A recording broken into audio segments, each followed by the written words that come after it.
Now, the 2025 SA Rally Raid Championship picked up speed during the second half of the year, with the first 4 of the 6 rounds of the championship spread over just 11 weeks. Now, there was no time to rest. To add to the strenuous situation, the extremely close racings resulted in, well, minimum points separating the teams and the overall, as well as the various class championships. Joining us through it all is Gareth Woolridge and Boyd Dreyer, who is from Castrol NWM Ford Rally Raid team via Zoom they are. And in studio, Archie Rutherford, who is CEO of SA Rally Raid. Gentlemen, thank you very much for joining us. Nice to have those 2 young boys. They're looking fresh. You said they look too good for a Sunday. Sunday morning after a Springbok test match. Yeah. Looking far too fresh. Let's start with you, Archie, before we go to them. Look, we just came back from, I think, the Vryheid 400? Vryheid 400, yeah. Yeah. Bit of a hometown race for the boys from Natal, but it was a tough event. We had a downpour of rain. We had to cut the race short. But the T1 Plus cars, they all finished, so it was a very tough event. And Gareth and Boyd managed to win that race, so they're now top of the tables when it comes to the championship. So all to play for in 2 weeks' time in Tabazimbi. Yeah, but you guys don't make the courses quite easy for them, let alone that the weather conditions kind of struck it up for them. Let me bring your boys in there. How was that one? Yeah, I mean, with 1 round left, Gareth, let's start with you. With 1 round left in racing, yeah, man, you know, how many points separate you guys from the second team? Not that many, I think 3 points to be exact, yeah? Yeah, it's only 3 points to the factory Toyota guys, and then only 12 more to the privateer Toyota team. So we definitely alone there trying to take the fight to Toyota. But we have a bit more comfort in the class championship. Only to the privateer guys, to the factory team, it's the same gap, 3 points. So whoever finishes ahead of the other will take the title. Yeah, no pressure there, Boyd. I mean, 106 points. Overall standing, Saud as well as was it Francois, they're not too far behind either. And they've had a good season as well. Yes, they've had a very good season as well. Yeah, it's going to be a proper nail-biter towards the end. But it's exactly what we want in the series, I suppose, is the ambition right to the end. You know, the anticipation and the fight for everyone to get to the top. Take us through the championship, as it were, Archie. Obviously, you know, we want to grow the sport as much as possible. And I premise this question, the fact that you and I are a bit long in the teeth. When we were growing up, you know, the Gansu boys, you know, the Gansu boys were there. Neil de Villiers, those are the boys that we knew. But the new crop of drivers are young ones, which, well, speaks volumes that the sport is growing in South Africa. Well, the sport is on the up. I mean, it was boosted by our hosting of the World Championship event at Sun City in May. So that sort of put us on a standing across the world that showcased our racing to the world. And being showcased on that level has encouraged more and more people to compete in our championship. Our championship is becoming more of an international, well, we're adding more international crews to our championship.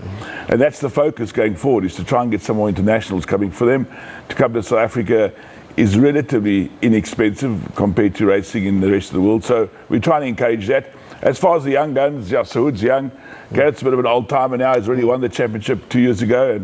But Saud's young, up and coming, one of our brighter prospects. You know, he's won a stage with the Dakar. He also won a stage of the World Championship. So he's certainly up and coming. And, you know, there's some other youngsters coming up.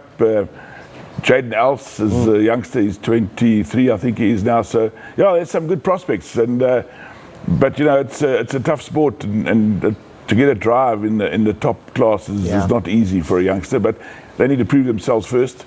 But yeah, it's getting there, and we hope to have a good crop of youngsters coming through the next couple of years. Yeah, speaking about those drivers, I mean, the youngsters, obviously these two, quite experience is with them, especially as you said, Gareth. I mean, the likes of Boyd, but obviously, guys, the aim is to do the big ones, your Dakars of this world.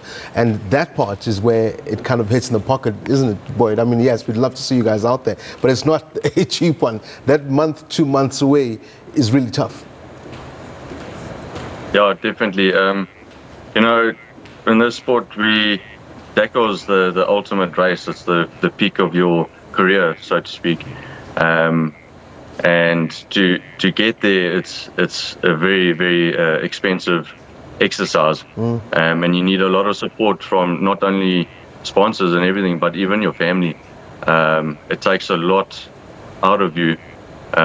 When me and Gareth did it in 2024, it took me a good 3 months to recover emotionally, physically and even in the business. So yeah.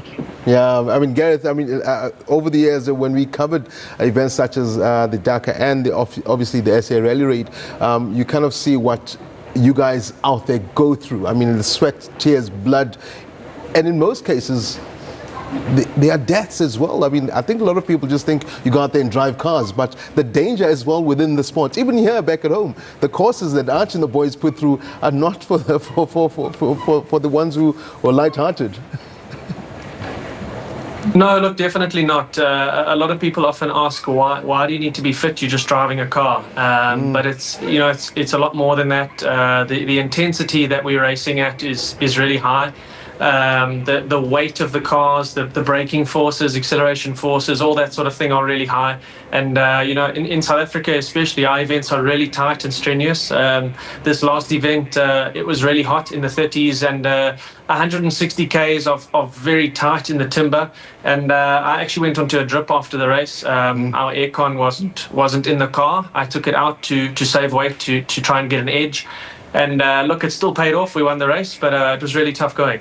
Yeah, the races actually are thick and fast, especially in the next 2 weeks. On the 21st, take us through what we can expect. I mean, the boys already, they've said that, anyone who wins the race takes the championship, so we're expecting tough conditions. And of course, you're not going to let them let off with the track. No, of course. As a national series, we always try and make it relatively tough, so that the team who makes the least mistakes will win. The car that lasts the route without too many problems will also win. So I think next week and the guys are quite familiar with the track next week. It's a new track though, but the area they're familiar with. It'll be bushveld racing. It'll be tough. It's not a very long race for the final race, but the crew that makes the least mistakes. Boyd is the navigator. It's always the navigator's fault if the driver doesn't win. But Boyd and Gareth have to be on it because Hood will be there, right up there with them. So, one puncher could cost you the whole championship. It all hinges on one event now. So a puncher, these guys change a puncher in under 2 minutes. I mean, my best time, I think, was about 15 minutes way back when. But these guys could do it under 2 minutes. But 2 minutes is a long time. Just to give you an example, the last race, the winners won by 50-odd seconds. Gareth won by 50-odd seconds. So you have a puncher for 2 minutes, it could cost you the whole season, the whole championship. So it's going to be tough and it's going to be exciting. Yeah. Gareth, we're running out of time. Quick word, final word from yourself, looking ahead to the next 2 weeks or so to wrap up the championship.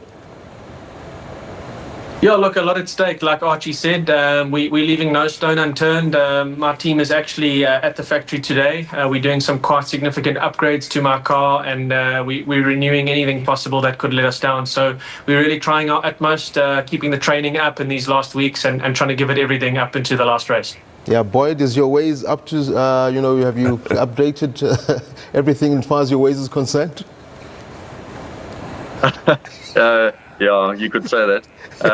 But yeah, it's just all it is. All I'm focusing on now is making sure that we don't make any navigational mistakes. I wake up every morning I need to get it dialed in for the race. Literally every second or whatever moment I'm thinking about the next races, I'm making sure that we don't get anything wrong. We're eating properly, we're staying hydrated. So yeah, we're ready and we're keen. Yeah, Archie, last word, my editor tells me, because we're really done. Next weekend, just give us quick 30 seconds, the race, where is it, what time, when does it end? It's at the Kruiskop School, which is just about, I think it's about 40 kilometers south of Tabazimbi, so spectators are welcome. We're going to have a dedicated spectator zone this year. There's a VIP area as well. If people want to get in touch with us, they can look at our website and email us for the VIP area, but also, we encourage spectators to come and have a look. Yeah. So, very exciting. Archie Rutherford, CEO of SA Rally Raid, thank you very much indeed for joining us. Gareth, as well as Boyd, team NWM Ford Rally, thank you very much indeed for joining us. Unfortunately, we run out of time. We have to say goodbye for now, but we'll catch up, I think, next weekend, gents, yeah? Or the other weekend. 2 weeks' time, yeah. 2 weeks' time. Thank you very much. We take a quick break. Do stay with us. More news at the top of the hour.